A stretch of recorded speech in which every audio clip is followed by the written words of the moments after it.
আসসালামু আলাইকুম ওয়া রাহমাতুল্লাহ।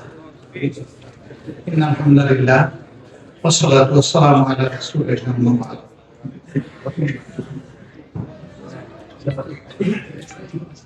ঐতিহ্যবাহী সংগঠন আন্দোলন সংগ্রামের কণ্ঠস্বর মরহুম শফিউল আলম প্রধানের হাতে গড়া জাতপাত উদ্যোগে আয়োজিত আজকের বরকতময় ইফতার মাহফিলে সম্মানিত সভাপতি, উপস্থিত বন্ধ সংগঠন সমূহের শীর্ষ নেতৃবৃন্দ, জাতপাত বিভিন্ন স্তরের নেতৃবৃন্দ, সুধীমণ্ডলী, সাংবাদিক বন্ধুগণ, মাসটা বড়ই বরকতময় এবং পবিত্র। 3 ধাপে আল্লাহ তাআলার পক্ষ থেকে সুসংবাদ। প্রথম 10 দিন রহমতের চলে গেছে আমাদের জীবন থেকে। সেই রহমতের জন্য আল্লাহর দরবারে যারা নির্বাচিত হয়েছেন, আল্লাহ যেন তাদের মধ্যে আমাদেরকেও শামিল রাখেন। এখন দ্বিতীয় 10 দিনের শেষ প্রান্তে, আগামীকাল এটাও শেষ। এই সময়টা হচ্ছে আল্লাহ তাআলার পক্ষ থেকে বান্দাদের গুনাহ খাতা ক্ষমা করে দেওয়া, মাগফিরাতের 10 দিন। এই 10 দিনে আল্লাহ যাদেরকে ক্ষমা করবেন সেই তালিকায় যেন আল্লাহ মেহরবানি করে আমাদেরকে রাখেন। তৃতীয় 10 দিন অথবা 9 দিন, এটি হচ্ছে জাহান্নামের আগুন থেকে মুক্তি দেওয়া, ইতকুম মিনান নার। আল্লাহ যেন ওই তালিকায় মেহরবানি করে আমাদেরকে রাখেন। আমি আজকে গভীর শ্রদ্ধার সাথে আমার সম্মানিত ভাই জনাব শফিউল আলম প্রধান এবং তার সহকর্মীদের কথা স্মরণ করছি এবং তাদের আত্মার রুহের মাগফিরাত কামনা করছি। আল্লাহ তাআলা তাদেরকে সহ দেশ এবং জাতির জন্য অতীতে যারা ভূমিকা রেখেছেন, যুদ্ধ করেছেন, আন্দোলন করেছেন, সংগ্রাম করেছেন রাজনীতিতে, আল্লাহ তাদের সকলকে ক্ষমা করুন এবং জান্নাতের উচ্চ দরজা দান করুন। আজকের এই ইফতার মাহফিলের আগে গত বছর থেকে এখানে এসেছিলাম 12 দলের উদ্যোগে আয়োজিত একটা ইফতার মাহফিল। আজকে এখানে দ্বিতীয়বার আসা, তৎকালীন 12 দলের অংশ জাতপাত। 12 দল কিছু কিছু বিষয়ে কম্প্রোমাইজ করলেও জাতপাত কম্প্রোমাইজ করেনি বলে সেই 12 দলের শেষ পর্যন্ত তাদের ঠিকানা ঠিক থাকে। তারা 12 দল থেকে বেরিয়ে এসে জুলাইয়ের আকাঙ্ক্ষার সাথে একাত্মতা ঘোষণা করেছিল এবং ফ্যাসিবাদ বিরোধী দুর্নীতিমুক্ত একটি বাংলাদেশ দেখার যে স্বপ্ন, সেই স্বপ্ন স্রোতে তারাও মিলিত হয়েছে। এই জন্য তাদেরকে আরেকবার মোবারকবাদ জানাই। আমি ব্যক্তিগতভাবে জাতপার কাছে ভীষণভাবে ঋণী। একটা মাত্র দল, 11 দলের মধ্যে আমরা যখন আসন বন্টন নিয়ে বসেছি, এই একটা দলের পক্ষ থেকে শুধু বলা হয়েছিল আমরা আসনের জন্য আসিনি, আমরা জনগণের অধিকার কায়েমের জন্য এসেছি। আসন পেলেও আছি, না পেলেও আছি। আমি কৃতজ্ঞতা আদায় করছি এবং চেষ্টা করব বাস্তবে আদায় করার জন্য।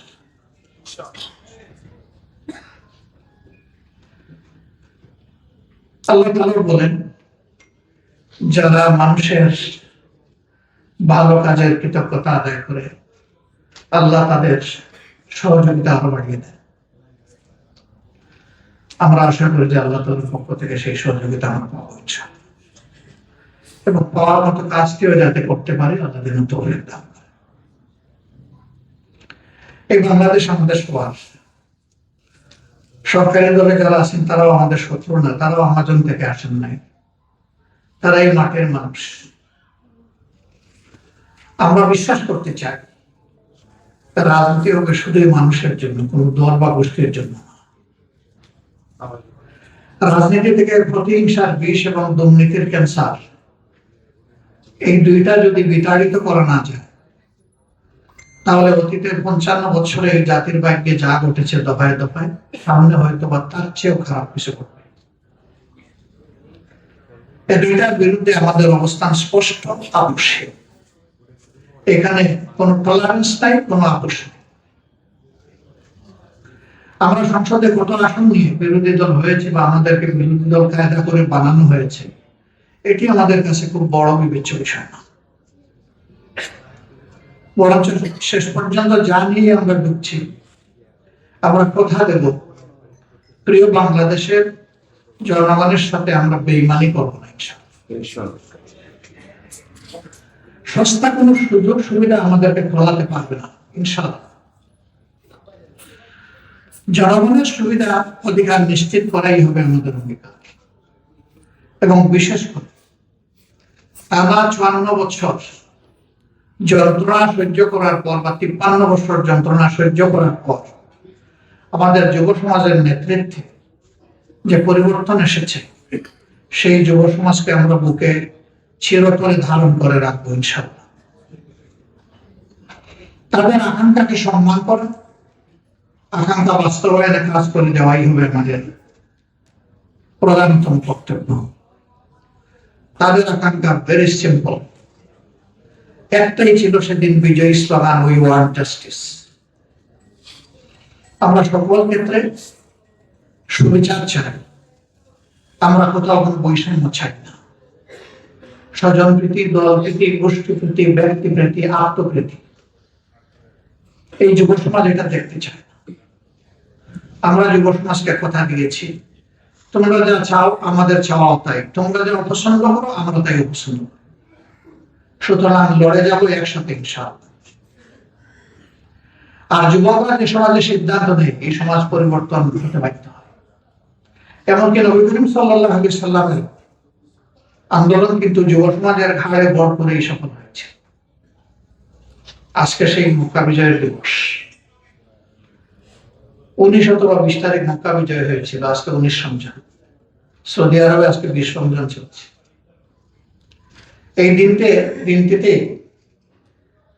অসত্যের মৃত্যু হয়েছিল এবং সত্যের বিজয় হয়েছিল।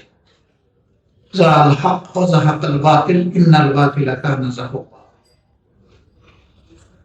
হুদায়বিয়া সন্ধির সময় আয়াত নাযিল হয়েছিল, ইন্না ফাতাহনা লাকা ফাতহান মুবিন। নিশ্চয়ই আল্লাহ আপনাকে সুস্পষ্ট বিজয় দান করেছে। মুমিনরা বুঝতেই পারছিলেন না এই বিজয়টা কিভাবে। সন্ধিটা কার্যত দৃশ্যমান ছিল অপমানজনক মুসলমানদের জন্য। একতরফা ফেভারিজম ছিল মক্কাবাসী কুরাইশদের। এই সন্ধির পরে সাহাবীদের কেউ কেউ আবেগে, কষ্টে, যন্ত্রণায় মাটিতে পড়ে কেঁদে কেঁদে গড়াগড়িয়ে দিয়েছে। এটা মেনে নিতে পারছিলেন না। তারা বুঝতে পারেন বিজয়ের সুসংবাদটা কিভাবে আসে। কিন্তু না, 2 বছর অপেক্ষা করতে হবে। ওই মক্কার সাথে সন্ধি চুক্তিরও দরকার। গোটা মক্কা আবাদ হওয়ার মাধ্যমে জাজিরাতুল আরব আবাদ হয়ে গিয়েছে। বাংলাদেশও আবাদ হবে ইনশাআল্লাহ। ভালো মানুষের জন্য হবে, ভালো মানুষ গড়ার জন্য হবে। আজকে বিদগ্ধ রাজনীতিবিদ জীবনের একটা গুরুত্বপূর্ণ অধ্যায়ে তিনি চলে এসেছেন। কষ্ট নিয়ে বললেন যে আমরা খুবই মানুষ হব। জীবনে খুব বেশি সিনেমা দেখার সুযোগ আমার হয়নি। স্বাধীনতার পর একটা সিনেমা দেখেছিলাম, আউট অফ কিউরিওসিটি। আবার তোরা মানুষ হব। এটি একটি সামাজিক শিক্ষামূলক ছবি ছিল। ছাত্ররা সর্বত্র তাদের শিক্ষকদেরকে অসম্মান করছে, সিনিয়রদের মর্যাদা পদদলিত হচ্ছিল, মানবতা কাঁদছিল। সেই সময় এই ছবিটা জনগণের মনে দারুণ আলোড়ন সৃষ্টি করেছিল। আবার তোরা মানুষ। আজকে মনে হচ্ছে সেই ছবির বাস্তবতাও যেন চিৎকার দিয়ে বলছে, আবার তোরা মানুষ। আফসোস, আমরা যারা একসাথে সকলেই মুসলিম ছিলাম, আজকে তাদের কাউকে দেখে তার সম্পূর্ণ ভিন্ন ভূমিকায় কাজ করতে। শিক্ষা কি আদৌ হবে না? তাহলে কি ইতিহাসের সেই সবকটাই বাস্তবায়ন হতে যাচ্ছে যে ইতিহাস থেকে কেউ শিক্ষা নেয় না? কিন্তু ইতিহাস কাউকে ছেড়ে কথা বলে না। History repeats itself. ইতিহাস বারবার কিন্তু ফিরে আসে, ঘুরে আসে। আমরা একটা স্থায়ী সমাধান চাই। এই স্থায়ী সমাধানের লক্ষ্যে ফেসিবাদ, দুর্নীতিবাদ এবং চাঁদাবাজদের বিরুদ্ধে আমাদের লড়াই অব্যাহত থাকবে ইনশাআল্লাহ। সংসদের ভিতরে জনগণের অধিকারের পক্ষে কথা বলবো। যদি সেই দাবি মেনে নেওয়া হয়, সাধুবাদ জানাবো। জনগণের অধিকার বাস্তবায়নে সরকার কোন উদ্যোগ নিলে শুধু সমর্থন নয়, সহযোগিতা করবো। আবার জনগণের কোন অধিকারকে নূতন করে হত্যা করতে গেলে তীব্র প্রতিবাদ জানাবো। প্রতিবাদে কাজ হলে আলহামদুলিল্লাহ, না হলে প্রতিরোধ। আমরা থামবো না ইনশাআল্লাহ। আমাদের লড়াই চলবে। এই লড়াই হোক জনতার বিজয়ের লড়াই। নির্বাচনের আগে আমরা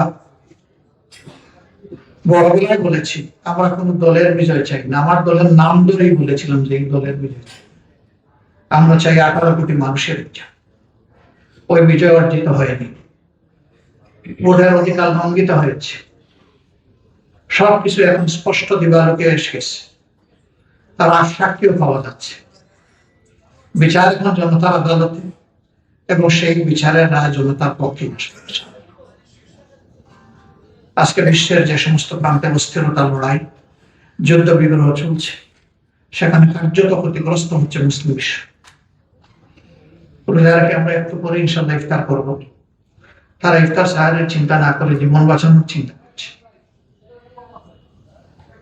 যারাই মানবতার উপরে জুলুম করবেন, আমরা তাদের বিরুদ্ধে, এবং এই কাজের নির্ণয় আমরা ভুলেই যাবো। আমরা বন্ধ রাখবো। আমরা মানবতার পক্ষে আছি। সে কোন ধর্মের, কোথাকার মানুষ, এটা আমাদের দেখার বিষয়। যেখানে মানবতা লঙ্ঘিত হবে সেখানেই আমরা থাকবো। মানবতার বিজয় হোক এবং বাংলাদেশ, আমাদের সিনিয়র নেতা আফসোস করে গেলেন যে আমরা মানুষ হবো কবে, মনুষ্যত্ব আমাদের মধ্যে বিকশিত হওয়ার কবে। সেই মনুষ্যত্বের বিজয় হোক, আল্লাহ তাআলার কাছে সে সাহায্য কামনা করে আমি কৃতজ্ঞতা জানিয়ে আমার বক্তব্য শেষ করছি। যাকে আমাকে এখানে দাওয়াত দিয়ে সম্মানিত করেছে, আমাদেরকে সম্মানিত করেছে, সবাইকে ধন্যবাদ। আসসালাম।